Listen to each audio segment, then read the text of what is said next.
The playbook is the same, essentially. The settings and the plot lines of some silent films that we've looked at in the past as these silent films that define their era, they're the same. The Birth of a Nation, 1915. In that film, the KKK, racist masked men, it's formed to so-called protect the voting rights of whites. It's set up to protect the voting rights of white people against against black people who are post Civil War. Does that sound familiar? In Metropolis, a film from 1927, it takes place in 2026. It's a stratified society with wealthy techno elites living above ground and a disposable worker class below, being basically fed to the machine and tricked by an AI android. Does that sound familiar? Modern times, 36, workers, they struggle to keep up with speed, automation, and surveillance at work. The disenfranchised, they march and they're shot in the street, jailed, or called communists. And at one point in their story, a consumer department store is one of their few places of refuge. That's Charlie Chaplin, almost 100 years ago. Let's dive in, RickRamos, go. You know,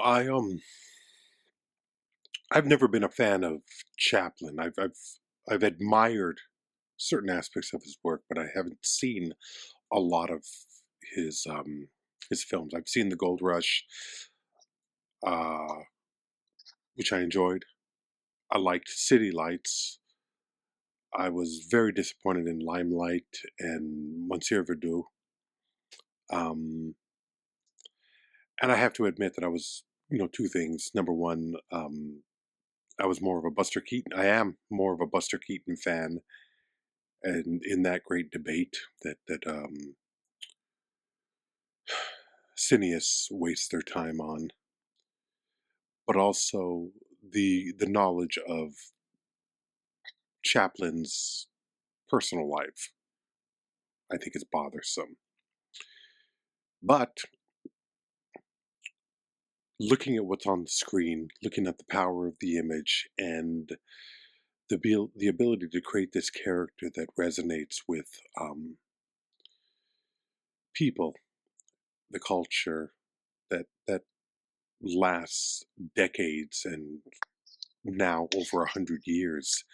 There is something about the little tramp character that is somewhat comforting. And I will say this much: modern times, this being the first time I'd seen this movie, I was really surprised at how overt the political statements were here. And knowing Chaplin's trouble with J. Edgar Hoover and McCarthy era red baiting, which would cause him to go into exile for I think, probably 2 decades. Um, there is a great deal to admire. I was surprised at how much I liked this film until the end, which we're going to get into. But it's surprising. I think thematically, it is easier to get away with certain statements through comedy than it is through a straight out dramatic narrative. And I think there's a situation that Chaplin creates in this film that really does speak, although in an exaggerated way, a physically exaggerated way, but not a psychologically exaggerated way. Everything that is depicted physically can easily be viewed as psychologically. The physical damage in this film could easily be looked at as psychological damaging in the world that we live in. The repetitiveness of the work, the the the the power of capitalism to just destroy us and grind us down to the nubs that we become from a job. I think it's a brave film. I think it's a powerful film. And the ending, it's almost as if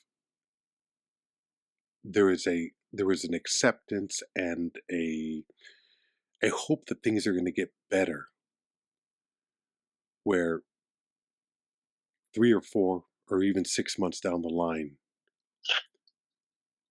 the real ending will have occurred. It's not a, it wants to be a hopeful film, but for somebody like myself, that hopefulness descends into reality.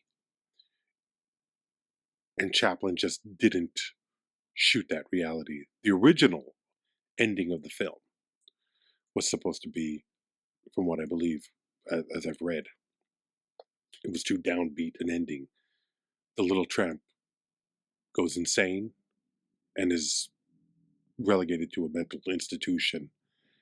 And the Paulette Goddard character, his love interest in the film, would become a nun and would take care of him. I think that would have been a better ending. But here you have the little tramp and his beloved walking off into the sunset. I still think it's a great film. I'm interested in your interpretation of it. Please enlighten me. I don't really have a something that comes like out of left field for this film. I just what strikes me the most about it, because it's been a few years since I've seen it, because I actually saw it in preparation for when we did the films that defined decades. yes. Yeah. Mm-hmm. And I had seen the famous a clip of a famous scene, where the most famous scene in the film is when he's working at an assembly line. Mm-hmm. And I mean, the earlier parts of that scene are iconic, and you can see like the influence on I Love Lucy and Mm-hmm. like the chocolate factory and all that stuff. And then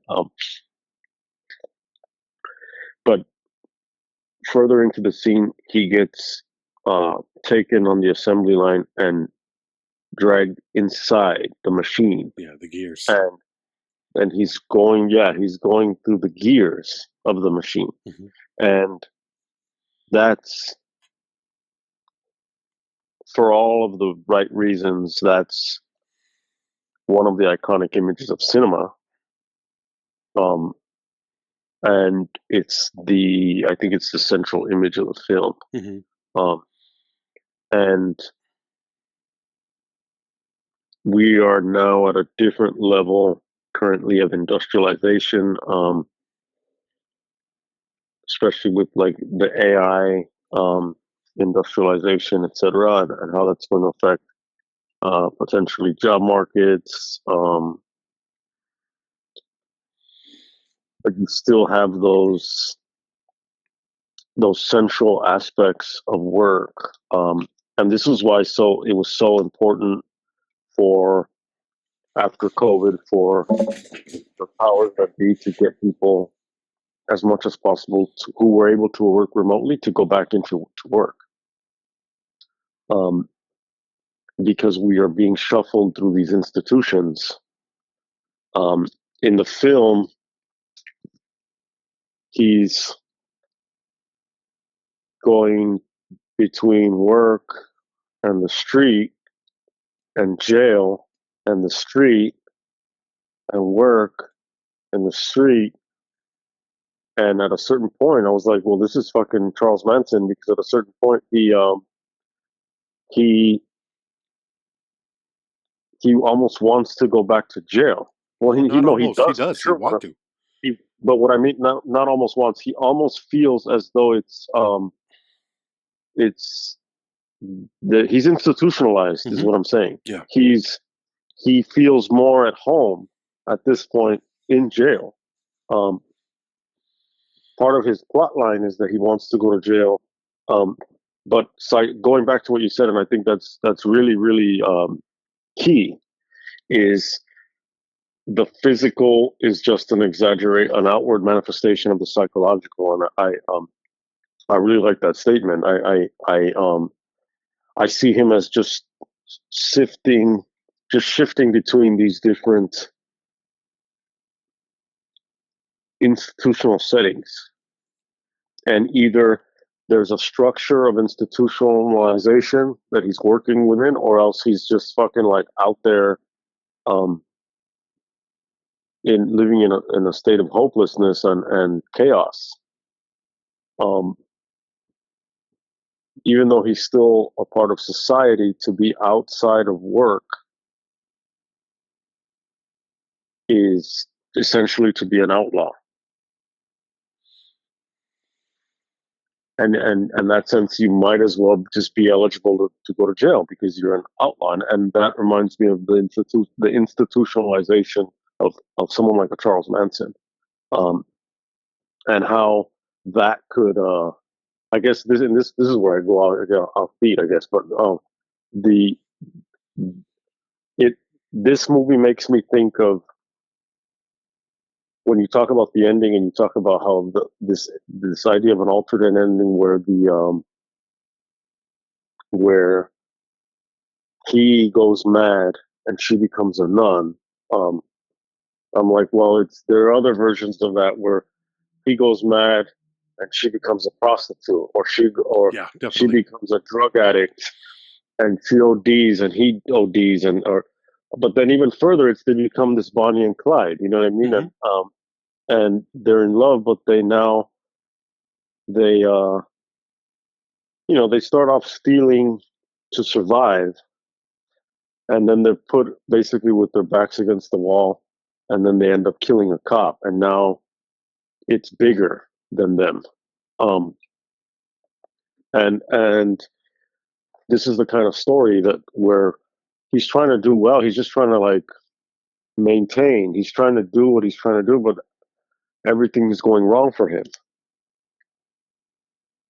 and he has to work, but the assembly line drives you mad.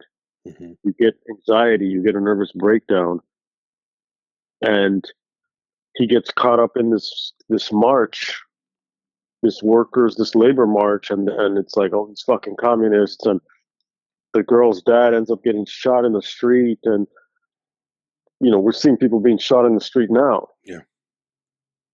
and the surveillance that's happening in the factory is like very uh, high tech for the times, Hmm. in the film. It's very 1984. It's very Yeah, Orwellian. yeah. Yeah. Um, and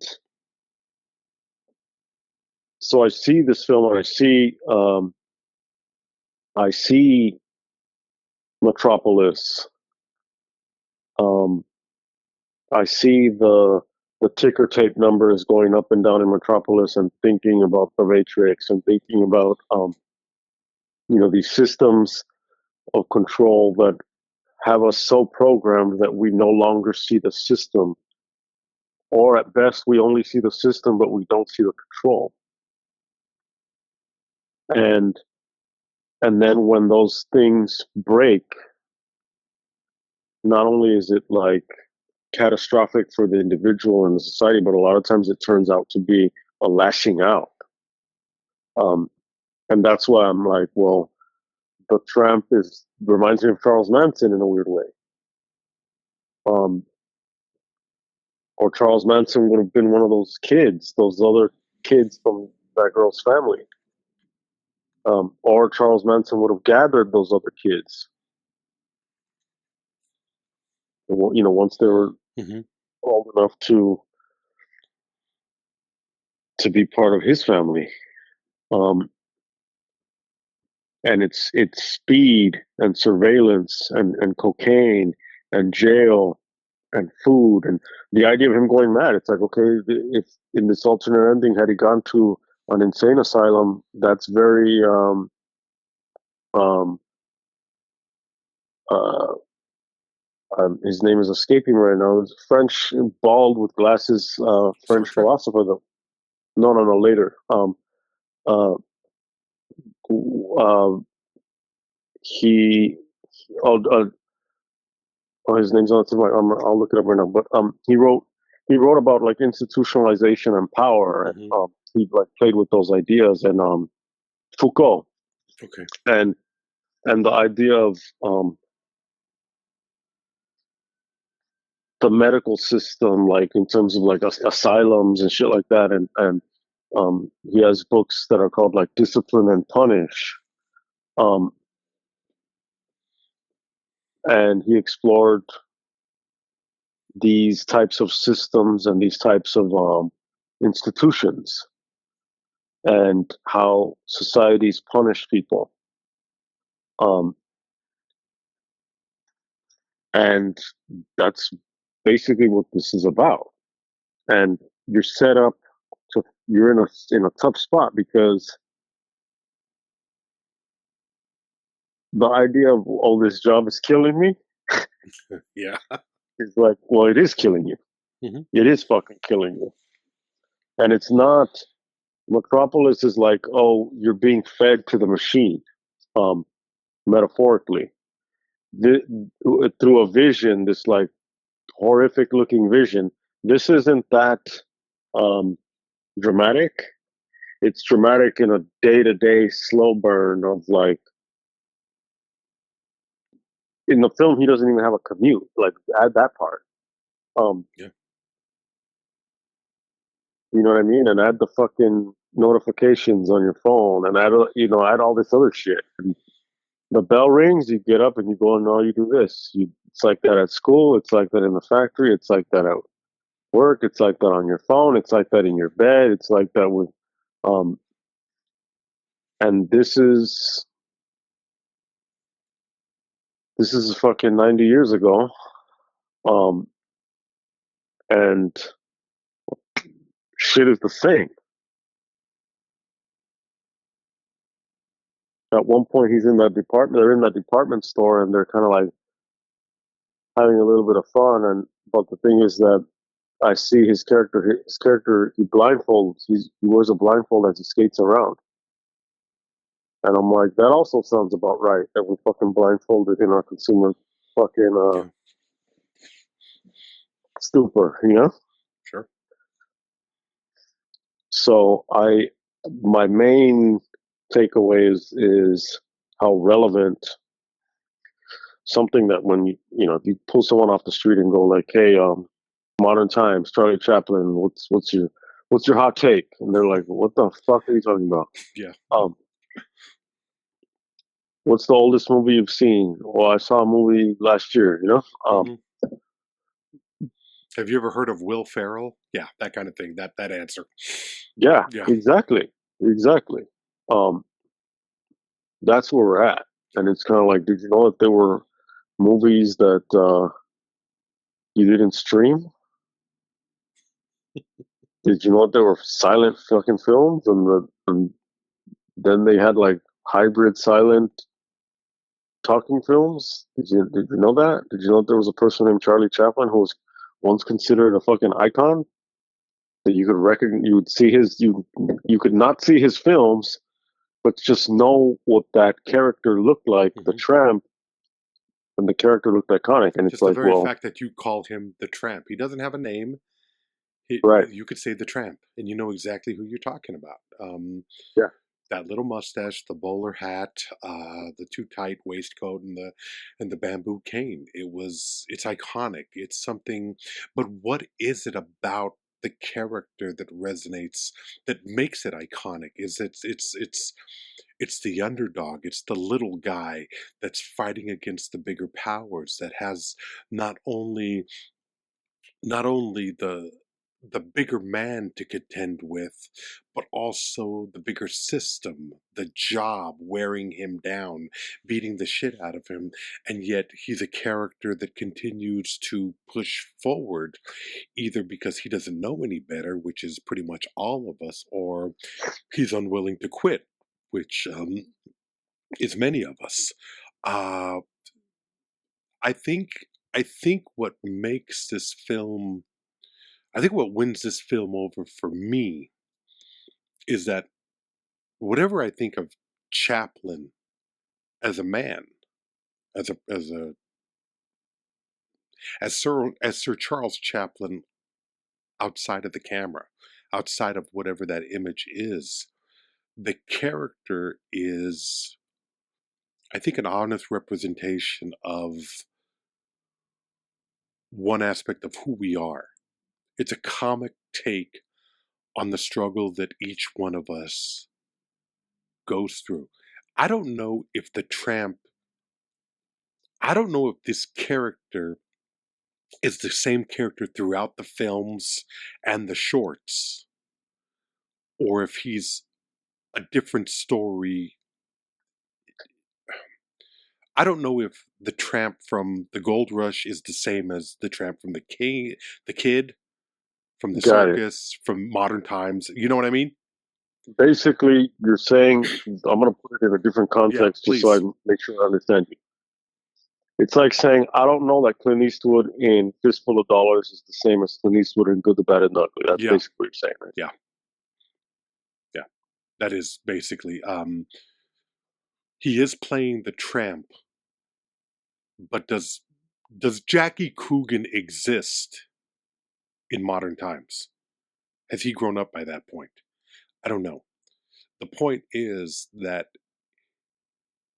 he's a character who takes on the father's role. He's a character who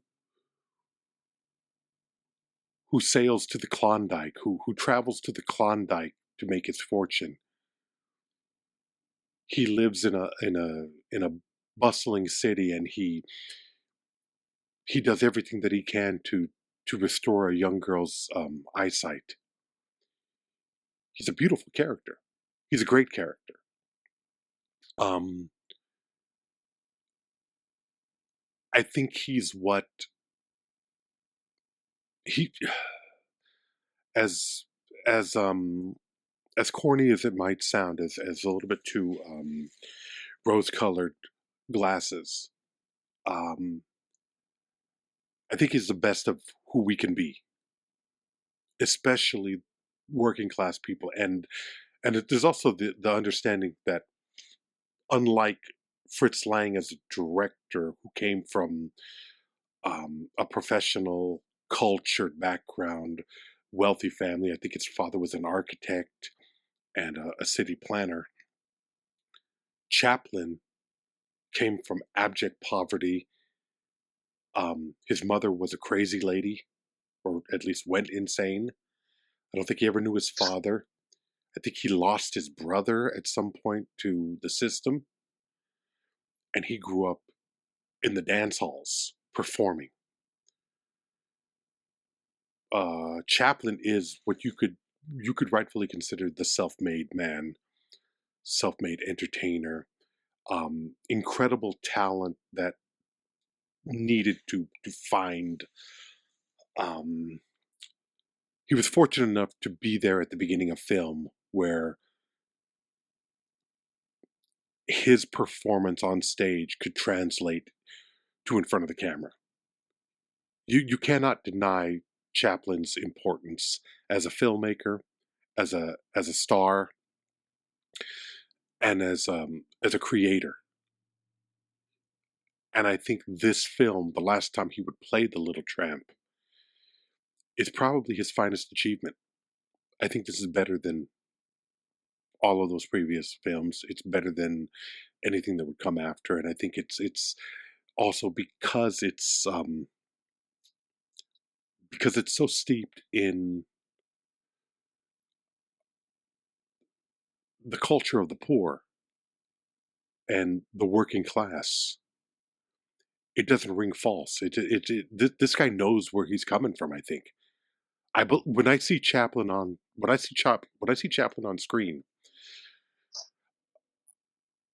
I believe, despite him becoming a millionaire when he's making these films, which was quite a bit at that time, this is a guy that knew hunger, and I think he probably, as a kid, stole to provide for his little brother and to give to his mother and to just survive.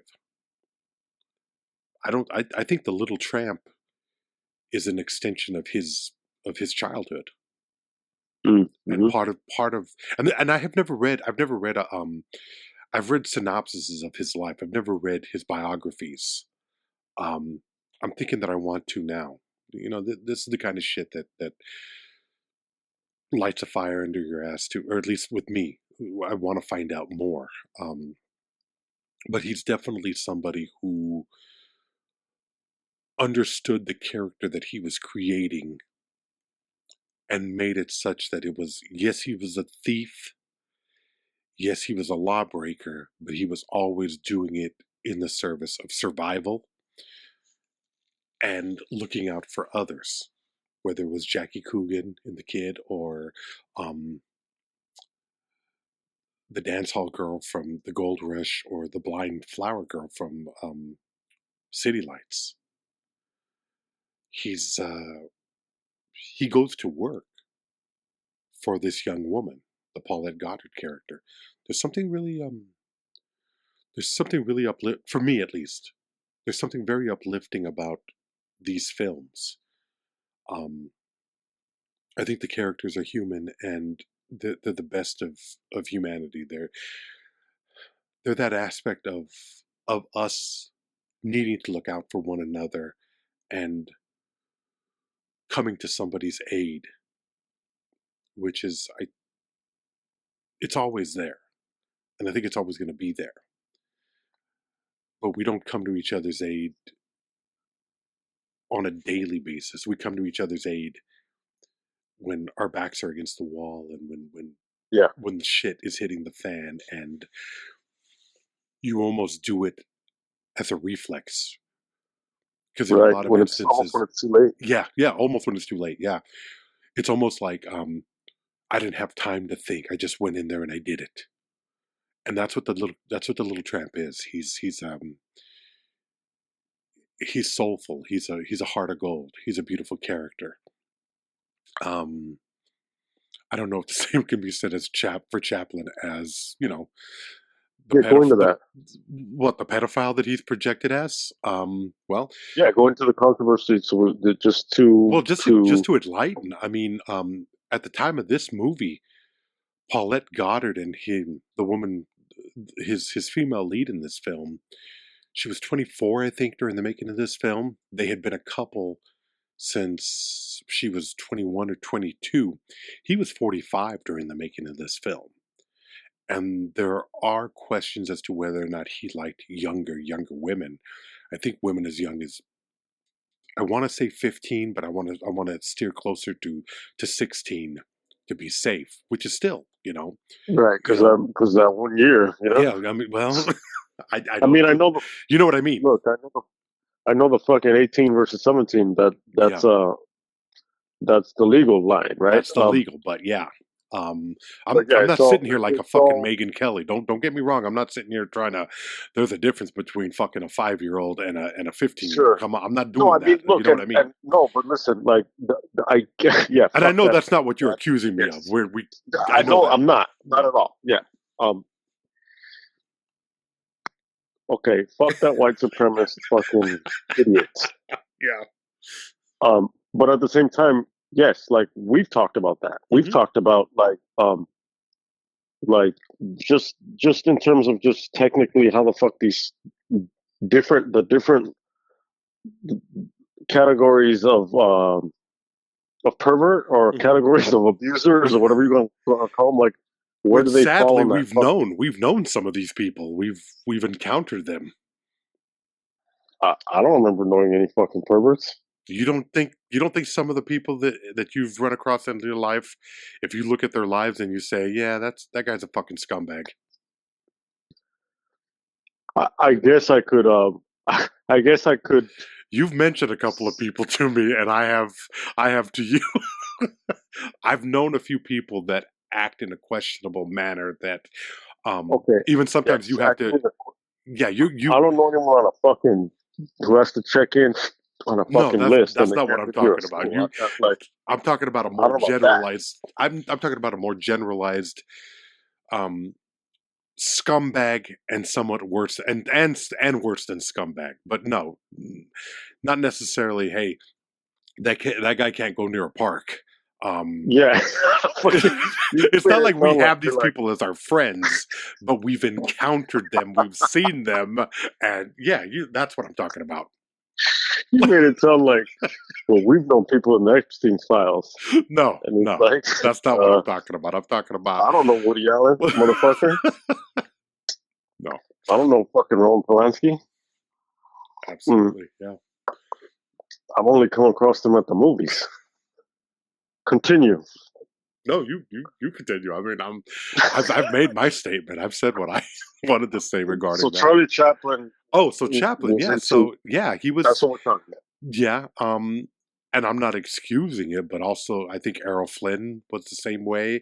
I think there were a number of men. It's a thing. Yeah, and it's a thing of powerful men who have that opportunity, and they go after younger and younger women. I think the woman he married when he was in his late 50s was like 18. Una, I think the last woman that he was married to, but he had a predilection for younger women and post, just I mean, this guy would have had a suspicion till barely legal. This he was no class act in that respect. Um, and then it becomes problematic to watch the films and know that these men are questionable and they're and worse than questionable. I mean, I think Woody Allen is a scumbag. Does it mean that I don't like Annie Hall or Sweet That's Lowdown? Yeah, and that's a conversation yeah.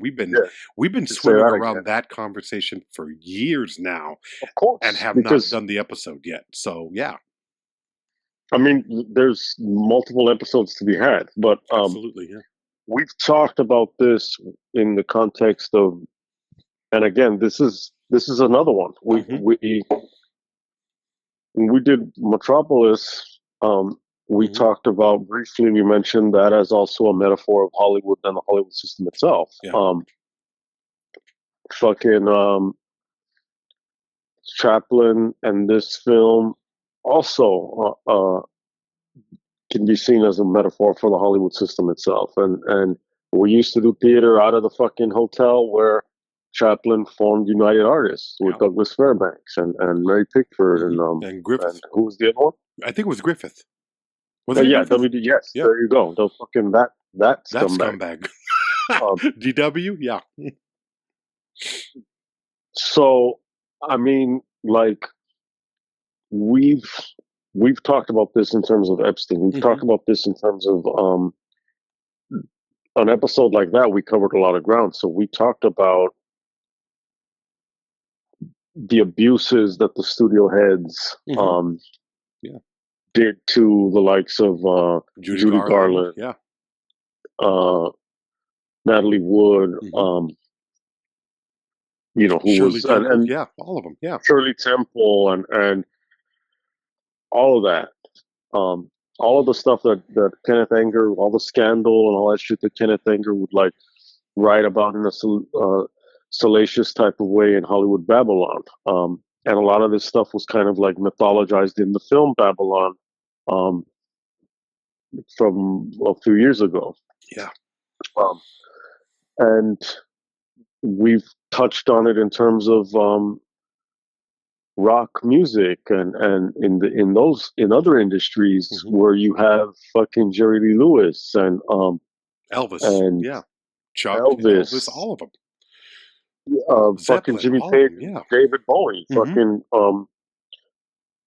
some of the most popular um, and well-known pop cultural groupies of the '70s came out of the '60s and out of Laurel Canyon, and Jimmy Page, it was one of those motherfuckers that was out there with those 15-year-olds, Yeah.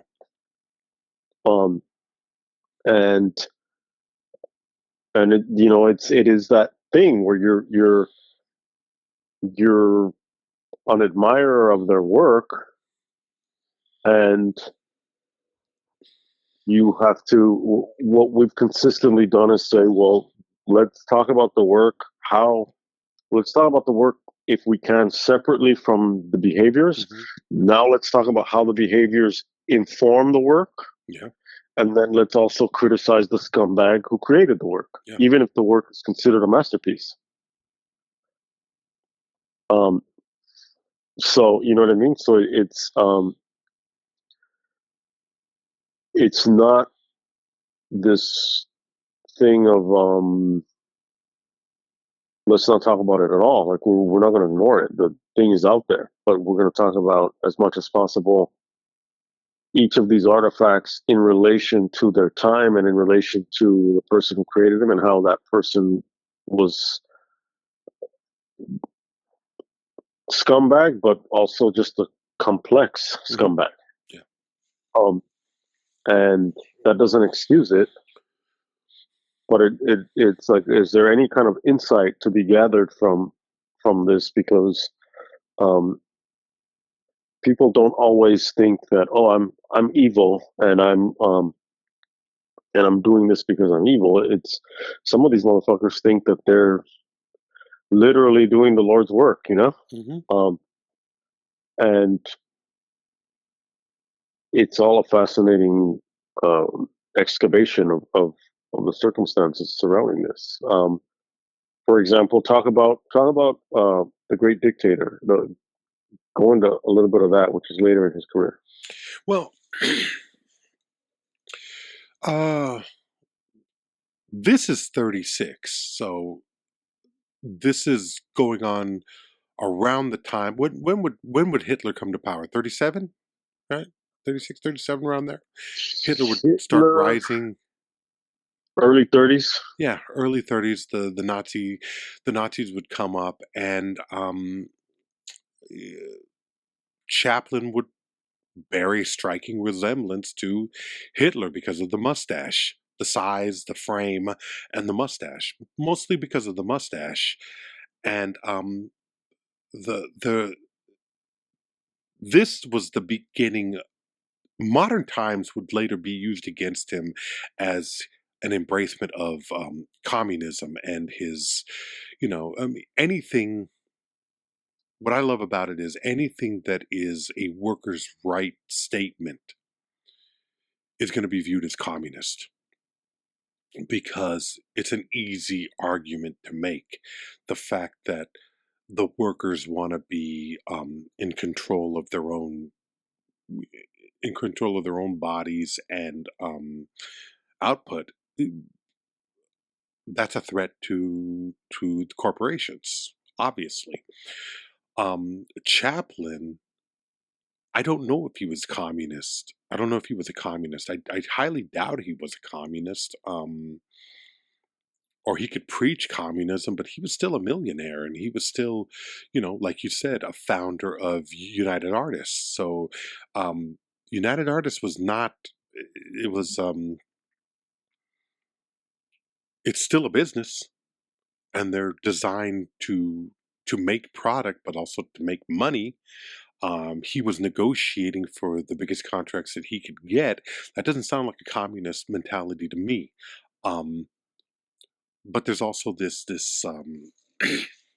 this connection to the public and connection to audiences who are going to look at your character and they want to be able to see something about themselves in it. What people watch when people watch Chaplin, when they watch The Tramp, they're seeing the little guy, they're seeing themselves, they're seeing the underdog who can overcome. I think that's one of the selling points of him. It was also a selling point of Keaton as well, but in a much different way, and we'll talk about that in the future. But this perseverance of the working class. When he would go to do The Great Dictator, it was late 30s. It was the first sound film that he would do. Now, he originally intended Modern Times to be a sound film, but I think, and he rightfully, the Little Tramp is a silent character. And he works beautifully in pantomime. He works beautifully as somebody that action speaks louder than words. And um, I think part of what doesn't work in The Great Dictator is that all of a sudden it becomes preachy. Um, my memory of it, he looks like the Little Tramp, but he's not playing the Little Tramp. He's playing a Jewish barber and Hinkle. So it's kind of like a Kajamusha type situation where he becomes the Hitler character. The little tramp, well, the little barber, the little Jewish barber becomes the dictator, and Yeah, like he Dune, basically. like Dune, yeah, and but he he's not coming from the differences. He's not coming from royalty. He's not coming from riches. He's a regular person, and maybe I'm making excuses, but I think that plays out to a much more humanistic take on the material. Um, the Great Dictator. It's been so long since I've seen it, and I don't know. I don't even know if I've seen the film from beginning to end. But there's so many images of it that are striking. For me, though, it's that last speech that he delivers as the little barber masquerading as Hinkle. It's just too heavy-handed. It's too it's too preachy. This idea that we need to all live together and come together. I mean, it's, shit like that is obvious.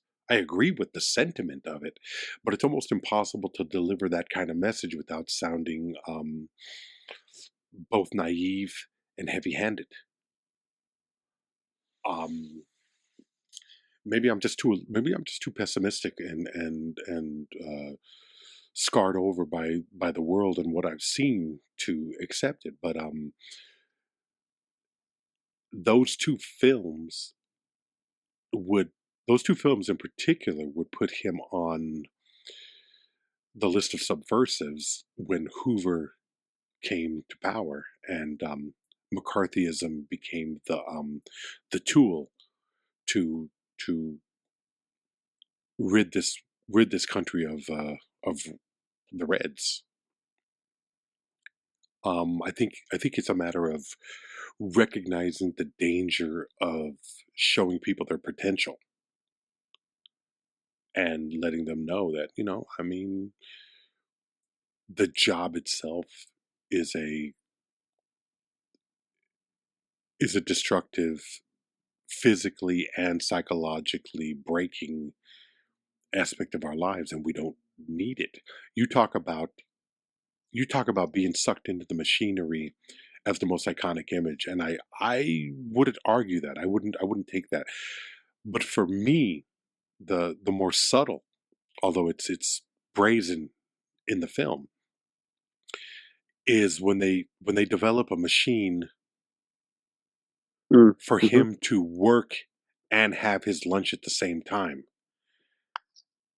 That to me is capitalism in a nutshell. Getting sucked into the machine, that it's a beautiful image as it's depicted on the screen, and I think it's really powerful the way Chaplin shoots it and includes it. But that moment of,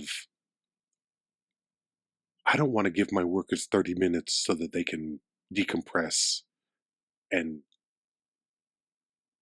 and nourish themselves.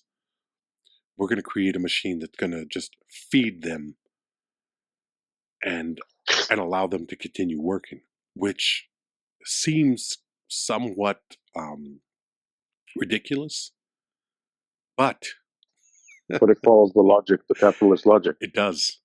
And I don't, I don't imagine a world. I don't imagine a capitalist world where they haven't thought of that. Right. Of course. For me, that's the moment in the film that speaks volumes of. I think this is a great film in a way that Metropolis can approach, and I think they're mirrors of each other. That this is, it's almost like this is an X-ray of Metropolis. I think it's a little bit more. I think it's much more on point and nail on the head of what of of the working class experience, and I think that comes from somebody who understands it better. I mean, I think it's on the timeline it would be in the same timeline as Metropolis, but it would be earlier. It would be before they sent the workers underground. Yeah, Um, and then ultimately, once they would develop androids, they're like, oh well, we don't need humans to do the work, because humans have to be paid, unless we throw them in jail. yeah. Then we can have them work while they're in jail for free. Well, I see. Everything you say is correct, but the difference is between what I think makes the problem with one of the big problems with Metropolis is you never get a full understanding of the workers. Not a single one of them is presented as a real character with a life behind. You're forced They're to a mass. project. Yeah, they're a mass. You're forced to project your understanding of the workday onto Yeah, them. they're just bodies. Yeah, they're just they're almost insignificant to the story that is being told, except for the fact that they are a slave class that is there to be saved. Yeah, The only moment in the film that I think it's when you see that they go crazy and they become a mob, but also the fact that the clock in the film is not a traditional clock. It's a 10. It goes from 1 to 10. And I think that's a very powerful image where it's like, oh, the 10-hour day. That's what this shit is. That's all they mean. yeah. They're not looking at 1 o'clock in the afternoon. No, it's everything is a countdown to how long I'm going to be left doing this, which is both um, soul crushing and in some ways hopeful because I'm almost there. With modern times, it's completely working class. It's the people that work. It's you see the little tramp struggling to make it work to adopting a life with this young woman that he's falling in love with and acting on her behalf, going to jail, coming out a week later to be with her. You see him running into one of the people that he was in jail. No, was he in jail with that guy? No, no, no. That guy He was in was the from the factory. assembly line. The guy that was Yeah, the big guy that was on the assembly line. He finds has broken into the department store where the little tramp is working as a security guard, a night watchman, and they're not robbing the place. They're just trying to get something to eat. Chaplin was very conscious of that in that um, they weren't a violent gang. They were just trying to get something to eat. It was very important to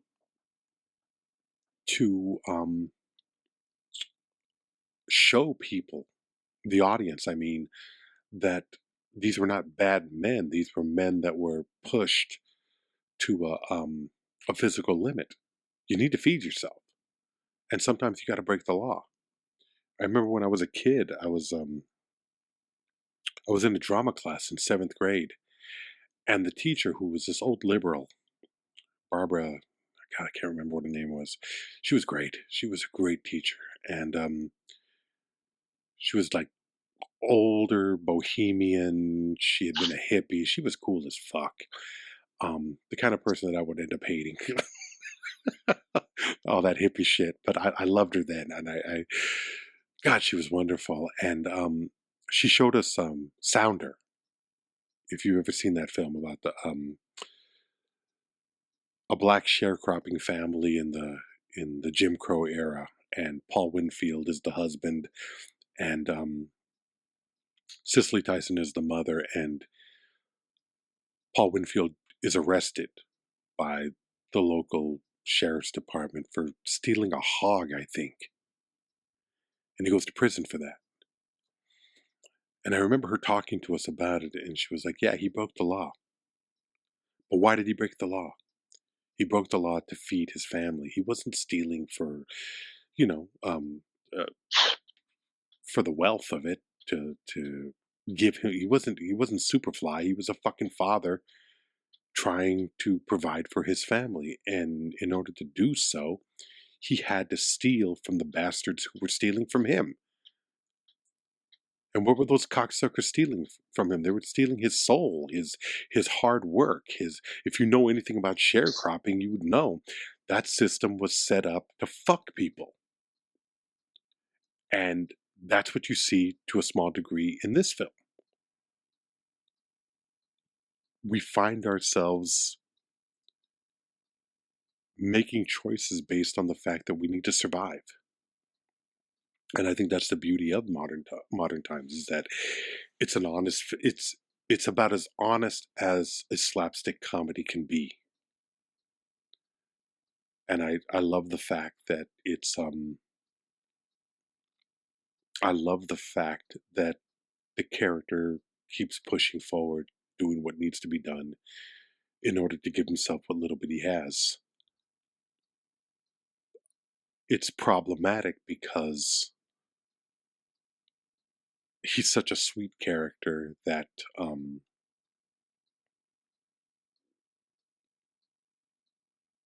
it's dismissive of the reality of this shit would piss me off. This life, the fact that I have to. What's the story behind that group of people that he's marching in front of, and he doesn't even know that they're striking? You remember that scene? Yeah, yeah. That's when he goes to jail. Yeah, that's one of the times he goes to jail. Right, the first time. I forget. He goes to jail so often and gets hooked on cocaine in there. So I mean, that's I gotta say, this is a powerful. You can dismiss it because it's funny, but there's a lot of heart in this movie, and it's really saying something about how fucked up the working class experience is, how futile. But you keep pushing forward because, I mean, you're going to your shit job in a little bit. I was at mine last night, and as much as we dislike, we know we got to go.